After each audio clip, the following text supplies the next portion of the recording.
Welcome back to the deep dive. Today we're going on a journey through time. A really, really long time. Oh yeah, we're talking billions of years. Billions. We're going all the way back to the very beginnings of life on Earth. To the microscopic level, to be exact, to the world of microbial evolution and genome dynamics. Exactly. We're diving into how life first arose and then how it transformed and diversified over this incredible expanse of time. It's like we're unlocking the secrets of the very first blueprints of life. Yeah. And it's all written in the DNA of these tiny, tiny organisms, these microbes. So to start, let's set the scene. Earth, 4.5 billion years ago. It's not exactly a welcoming place. No, not at all. It was a pretty hostile environment. You're talking Yeah. molten rock, intense radiation, no oceans, no oxygen. Not a place you'd want to take a vacation. Not unless you're a heat-loving extremophile. Yeah. But the amazing thing is things started changing pretty quickly, geologically speaking, of course. Right. It's all relative. Exactly. And we know this because of evidence locked away in ancient rocks, like zircon crystals and sedimentary rocks. Those are like time capsules from the early Earth. Exactly. And what they tell us is that liquid water, the essential ingredient for life, appeared really early on, around 4.3 billion years ago. That's not long after the Earth formed. It's astonishing, right?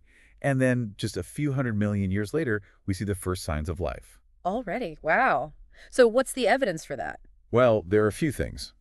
Fossilized microbial remains, for example. We find these microscopic traces of ancient life preserved in rocks. Like tiny ghosts of the first life forms. Right. And then there are these intriguing carbon isotope ratios in ancient rocks. Carbon isotopes, those are different forms of carbon atoms, right? Exactly. And living organisms tend to prefer certain carbon isotopes over others. So by analyzing the ratios of these isotopes in ancient rocks, scientists can actually detect the subtle fingerprint of life. That's some serious detective work. But still, it's hard to imagine how life could have emerged in those early chaotic conditions. Right. But scientists have come up with some fascinating ideas.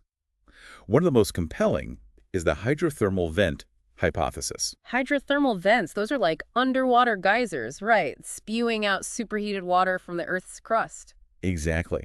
And while they might seem like an unlikely place for life to begin, they actually offer some crucial advantages. Like what? Well, first, they're incredibly stable environments, unlike the chaotic surface of the early Earth. So a safe haven in a turbulent world. Exactly. And second, they provide a constant source of energy in the form of chemical compounds like hydrogen, hydrogen sulfide, and elemental sulfur. It's like a natural battery powering the first life forms. A very good analogy. And third, the porous mineral structures around these vents could have acted as the very first cellular compartments, tiny, naturally occurring reaction chambers where life could have gotten its start. It's like those little chemistry sets we had as kids, but for making life. Uh-huh. I like that.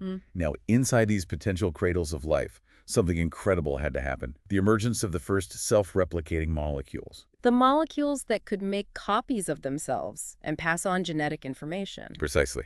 And the prevailing scientific thought is that RNA, not DNA, was the star of this early show.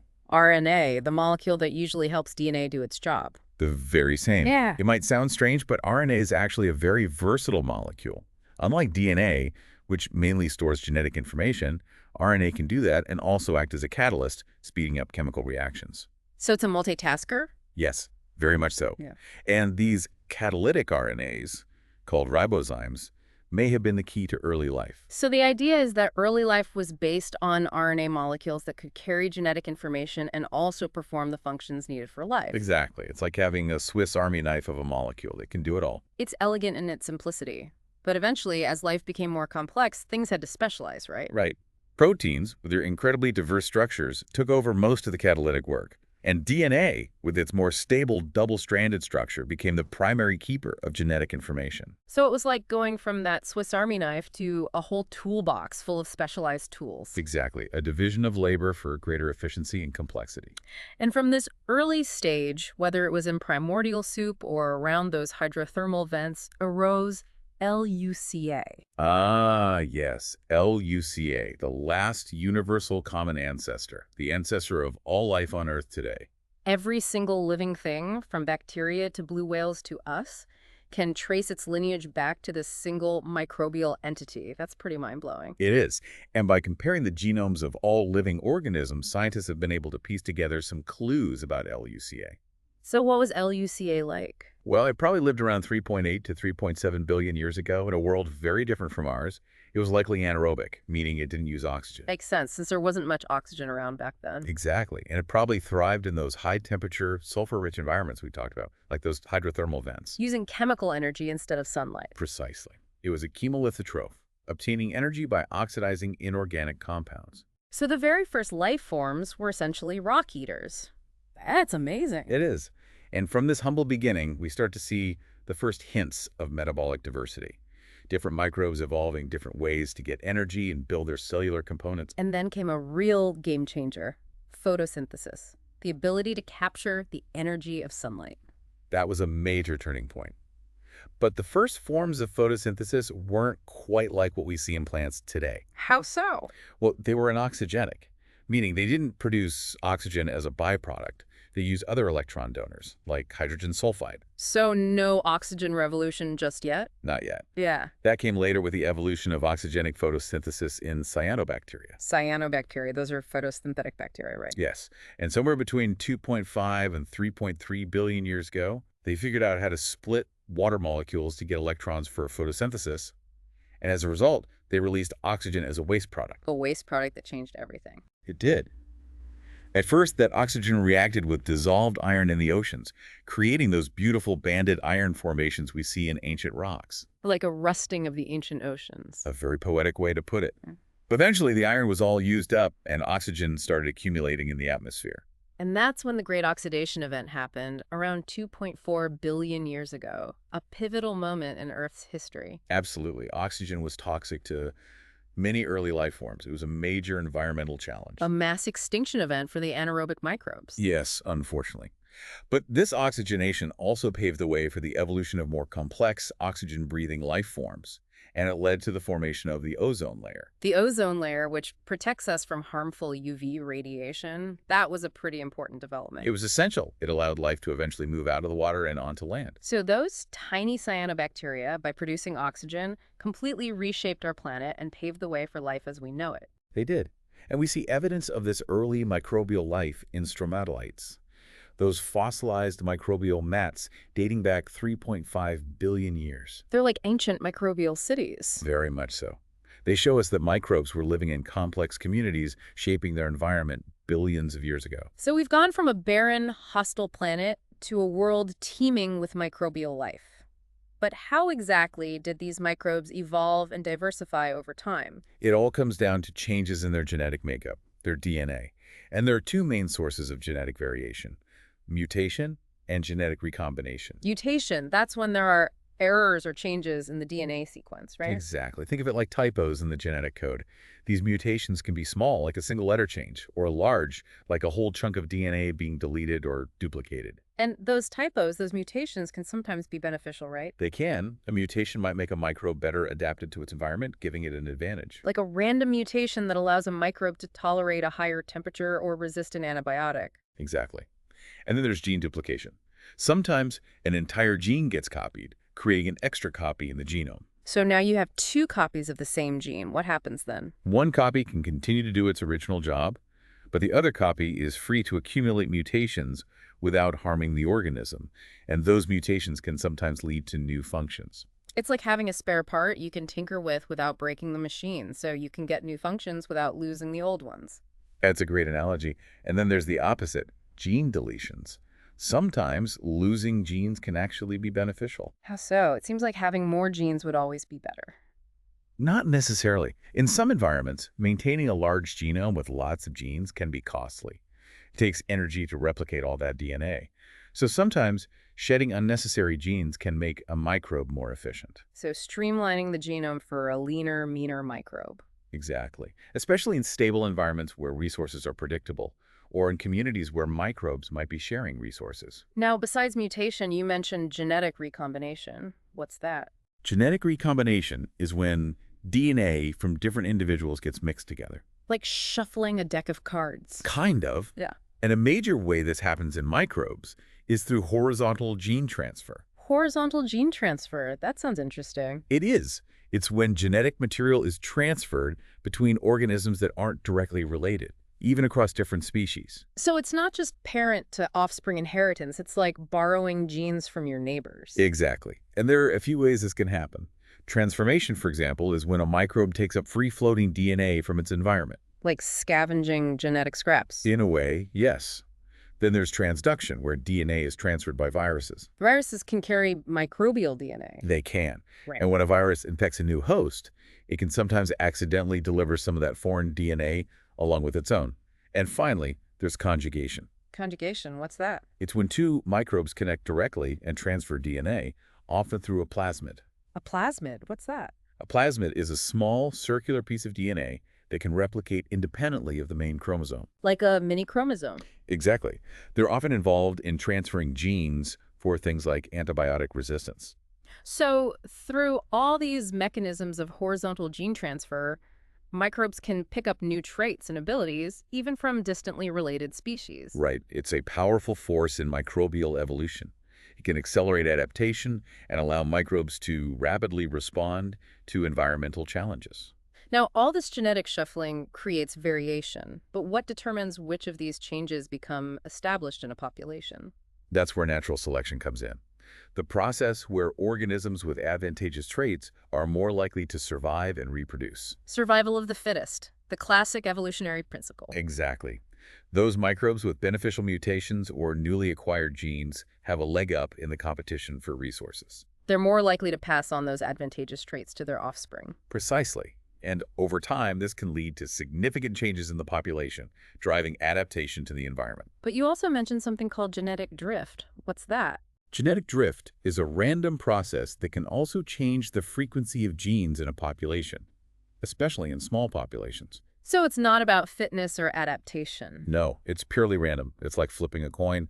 Sometimes you get heads, sometimes you get tails, just by chance. So a beneficial mutation could be lost just by bad luck. Yes, especially in small populations. Genetic drift can be a powerful force, especially when combined with natural selection. Now, it's amazing to think that scientists can actually study microbial evolution in action in the lab. They can. Microbes are perfect for this kind of research because they reproduce so quickly and have large populations. So scientists can essentially watch evolution unfold in real time. In a way, yes. They can set up experiments where they expose microbes to specific conditions and track how they adapt over generations. Like introducing a new food source or an antibiotic. Exactly. And then they can analyze the genetic changes that underlie those adaptations. It's like fast-forwarding evolution. It is. And by doing these kinds of experiments, we can learn a lot about the mechanisms of evolution and how new traits emerge. Okay, so we've talked about the origins of life, the mechanisms of evolution, and how scientists study this process in the lab. But how do they actually classify and organize all this incredible microbial diversity? It's a huge task. It is. And that's where microbial, phylogeny, and systematics come in. Phylogeny and systematics, those sound like pretty technical fields. They are, but they're basically about reconstructing the evolutionary history of microbes and organizing them into a meaningful classification system. So like building a family tree for the entire microbial world. Exactly. And the key to building these trees is comparing the DNA sequences of different microbes. The more similar the DNA, the more closely related the microbes. Exactly. And one of the most important genes they compare is the small subunit rhizomal RNA gene, or SSU RNA gene. Why is that gene so special? Well, it's found in all living organisms, so it's universal. And it evolves relatively slowly, making it good for comparing distantly related organisms. Plus, it has regions that evolve more quickly, which helps distinguish between closely related species. It's like a genetic barcode that tells you where a microbe fits on the tree of life. That's a great analogy. And once they have these sequences, scientists have to align them correctly. Align them? What do you mean? It's like matching up the corresponding parts of the sequences. Imagine you're comparing two versions of a story that have been passed down through generations, with some parts added or deleted along the way. You need to align the stories correctly to see how they're related. So sequence alignment is about figuring out which parts of the DNA sequences came from the same ancestor. Exactly. And then they use various computational methods to build phylogenetic trees from these aligned sequences. Those are the branching diagrams that show how different microbes are related. Right. And they use statistical methods to test the reliability of these trees, like bootstrapping. Bootstrapping, what's that? It's like resampling the data over and over to see how often the same relationships appear in the trees. So it's a way to see how confident you can be about the evolutionary relationships. Exactly. But it's important to remember that these trees aren't always perfect. Things like horizontal gene transfer and convergent evolution can complicate matters. So sometimes microbes can appear more closely related than they really are because they've swapped genes or evolved similar traits independently. Right. Scientists have to be careful about interpreting these phylogenetic trees. So once we have these trees, how do we actually classify and name these microbes? That's the realm of microbial taxonomy, and it's a constantly evolving field. How so? Well, historically, microbes were classified based on their observable characteristics, like their shape, metabolism, and physiology. But now, with all this genetic data available, the definition of a microbial species is becoming more and more integrated with genetics and phylogeny. So it's not just about what they look like and how they act, it's about their evolutionary history too. Exactly.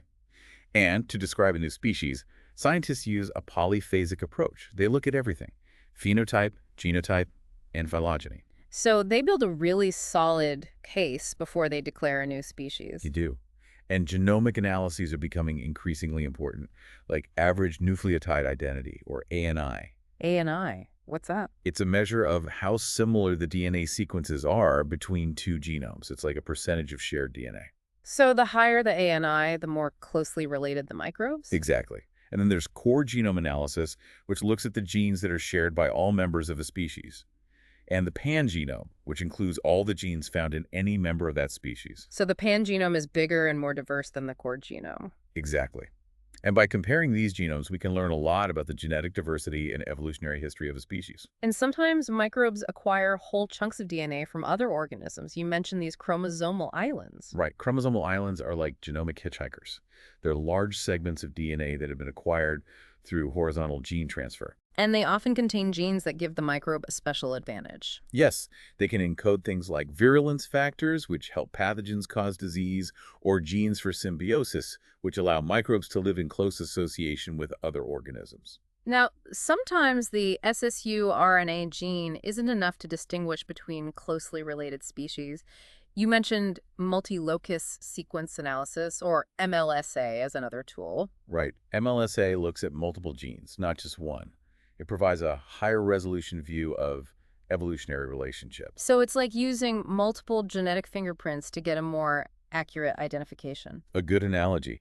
And finally, when scientists have gathered all this evidence and think they've found a new species, there's a formal process for naming it. Like a microbial naming ceremony. In a way, yes. They have to submit a detailed description to a scientific journal, the International Journal of Systematic and Evolutionary Microbiology. And they have to deposit cultures of the new species in at least 2 international culture collections. Right, so the new species is available to other researchers to study.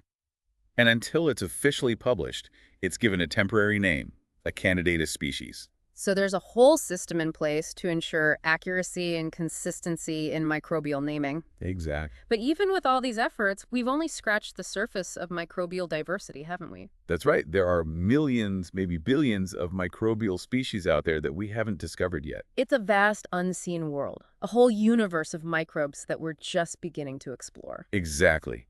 And the more we learn about these microbes, the more we realize how important they are. They play crucial roles in everything from global nutrient cycles to human health. And they have enormous potential for biotechnology, medicine, and environmental remediation. They're a treasure trove of genetic diversity and metabolic capabilities. So understanding microbial evolution and genome dynamics is crucial for understanding life on Earth. Absolutely. It's a foundational field that's shedding light on the history of life, the interconnectedness of all living things, and the incredible potential of these microscopic organisms. Well, that was an amazing journey.